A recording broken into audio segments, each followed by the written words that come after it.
I remember when I interviewed Freeway Ricky recently, he said he wished that he had a chance to really talk to Nipsey, Yes. to really show him how to be rich in the hood, you know, and continue to flourish, because asking a local guy about their snitch paperwork is not something you do when you are Nipsey Hussle and you're way up here and this guy is way down there and you guys know each other. So it's not like you don't know who you're dealing with, but you saw that happen with the worst possible chain of events.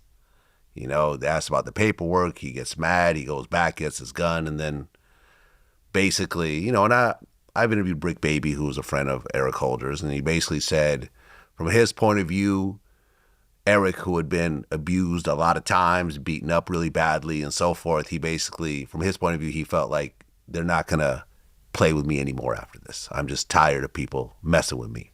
And this is going to be the final time that's going to happen. Yeah. Yeah, I wish I would have had conversations with him too. I don't know if I'd have had those conversations, but I know the stuff that he was building out, empowering his community, those are the type of things that I would talk about. I don't know about Eric Holder or whatever, but I would have had deeper conversations about his plans, his goals or whatever. And I think just like Freeway Rick, I think I missed the opportunity too to really get close to Nip. I mean, how serious is an accusation like that? So let's just say you're in your 30s or something, late 20s, and I walk up to you and say, hey, I heard you got some snitch paperwork.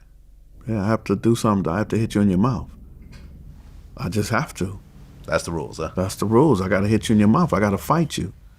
And, you know, I mean, that's just how it is. I mean, there's people get shot all the time. So there's certain things. I've had arguments now, you say at 30, but I've had arguments at 57, 58 years old where I just don't like this guy. He don't like me. And I'm in his neighborhood, and he's like, what you got this old rat bastard for? And I said, wait, what'd you just say? He said, well, you know good. He said, I can't say you a rat, but you know. Okay, well, change it then. Don't say that.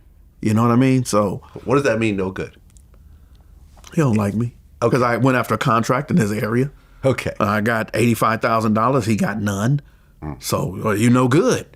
Okay, but no, you said rat. Okay, I'm changing it. You no good. Okay, so now we can argue and fight. But you know, it's not. But rat is life or death. Like I don't know now. I got to change that, because back when I went to prison, when I was in jail, the stuff we just talked about, 1998, it was life or death to say that you're a rat. But nowadays they have these different yards where they put them all together. It's like Chuck E. Cheese. Everybody go to Chuck E. Cheese. Chuck E. Cheese. Where all the rats are. All, right? All the rats and mice. They're they put them all in one yard, and yeah. Okay, well, after Nipsey was killed, there was a gang truce, and actually a walk. Yes. Big U was involved in that. Yes. You were involved as well? Yes. Okay. Was that the first time the Rollin 60s and the 8 Treys actually got together peacefully? I mean, at that level, yes. It was the first time since 1979. They were friends before 1979. Right. So that was 2019. They came together. It was a blessing.